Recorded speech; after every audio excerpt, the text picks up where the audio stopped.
நம்ம வீடியோவில் வீட்டில் இருக்கக்கூடிய பச்சரிசி மாவு மட்டுமே வச்சு ரொம்பவே சூப்பரான தட்டை எப்படி செய்கிறதுன்னு பார்க்க போகிறோம். இந்த தட்டை நல்லா மொறு மொறுன்னு அவ்வளோ ஒரு அருமையான டேஸ்ட்டாக இருக்கும். ஹலோ ஃப்ரெண்ட்ஸ், வெல்கம் டு சமையல் டிலேட். வீடியோக்குள்ளே போகிறதுக்கு முன்னால் நீங்கள் இன்னும் சமையல் டிலேட் சேனலை சப்ஸ்கிரைப் பண்ணலைன்னா மறக்காமல் சப்ஸ்கிரைப் பண்ணுங்கள். ஃபஸ்ட்டு தட்டை செய்கிறதுக்காக ஒரு மிக்சி ஜாரில் 4 மிளகாய் வெத்தல் எடுத்துக்கோங்க, 10 வெள்ளை பூண்டு தோலோடையே எடுத்துக்கோங்க. இது கூடவே கொஞ்சமாக கருவேப்பிலையும் சேர்த்துட்டு தண்ணி எதுவுமே சேர்க்காமல் இதை நல்லா மிக்சியில் அரைச்சிட்டு வந்துடுங்க. ரொம்பவும் நெய்ஸாக அரைக்கக்கூடாது, கொரன்னு அரைச்சி எடுத்துக்கோங்க. இதுக்கப்புறம் வேறு ஒரு பாத்திரத்தில் 2 கப் அளவுக்கு பச்சரிசி மாவு சேர்த்துக்கோங்க. மாவு சேர்த்ததுமே இதுக்கப்புறம் அரைச்சி வச்சுருக்க கருவேப்பிலை, மிளகாய் வெத்தல், பூண்டு இதெல்லாம் சேர்த்துக்கோங்க. இது கூடவே 1 ஸ்பூன் அளவுக்கு பெருங்காயத்தூளும் மாவுக்கு தேவையான அளவு உப்பும் சேர்த்துக்கோங்க. இது கூடவே ஊற வச்சுருக்க கடலைப்பருப்பும் சேர்த்துக்கோங்க. இந்த மாதிரி நீங்கள் கடலைப்பருப்பு ஊற வச்சு தட்டையில் சேர்க்கும்போது சாப்பிடும்போது நல்ல ஒரு டேஸ்ட்டாக இருக்கும். இந்த கடலைப்பருப்பை ஒரு அரை மணி நேரம் மட்டுமே ஊற வச்சுட்டு அதுக்கப்புறம் தண்ணியிலிருந்து எடுத்துக்கோங்க. இப்போ இந்த கடலைப்பருப்பும் சேர்த்துட்டு இந்த மாவை நல்லா மிக்ஸ் பண்ணி விட்டுருங்க.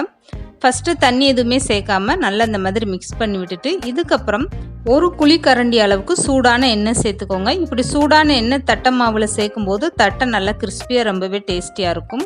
இப்போ இந்த எண்ணெயும் சேர்த்துட்டு மாவை நல்லா மிக்ஸ் பண்ணி விட்டுருங்க. இதுக்கப்புறம் கொஞ்சமாக தண்ணி சேர்த்துட்டு இந்த மாவை நல்லா பிசைஞ்சு எடுத்துக்கோங்க.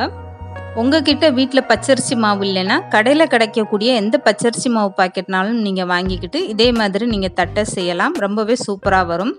இப்போ மாவை கொஞ்சமாக தண்ணி சேர்த்துட்டு இந்த அளவுக்கு நல்லாவே பிசைஞ்சு எடுத்தாச்சு. இப்போ நான் கையில் எடுத்து காட்டுறேன் பாருங்கள் மாவு எந்த அளவுக்கு இருக்குன்னு. இந்த அளவுக்கு மாவு கெட்டியாக இருக்கணும், ரொம்பவும் நெழுன்னு போயிடக்கூடாது. இப்போ தட்டை மாவு ரொம்பவே சூப்பராக ரெடி ஆகிடுச்சு. இதுக்கப்புறம் இந்த தட்டை செய்கிறதுக்காக சின்ன உருண்டைகளாக உருட்டி மாவை ரெடி பண்ணி எடுத்து வச்சுக்கோங்க. அப்போ தட்டை செய்யும்போது ரொம்பவே ஈஸியாக இருக்கும். இந்த தட்டை மாவை இதே மாதிரி சின்ன உருண்டைகளாக உருட்டி எடுத்து வச்சுக்கோங்க. அப்போ தட்டையும் பார்க்குறதுக்கு ஒரே சைஸாக அழகாக இருக்கும். இப்போ ரொம்பவே சூப்பராக தட்டை மாவு ரெடி ஆயிடுச்சு. இதுக்கப்புறம் இந்த தட்டையை எப்படி தட்டுறதுன்னு பார்க்கலாம்.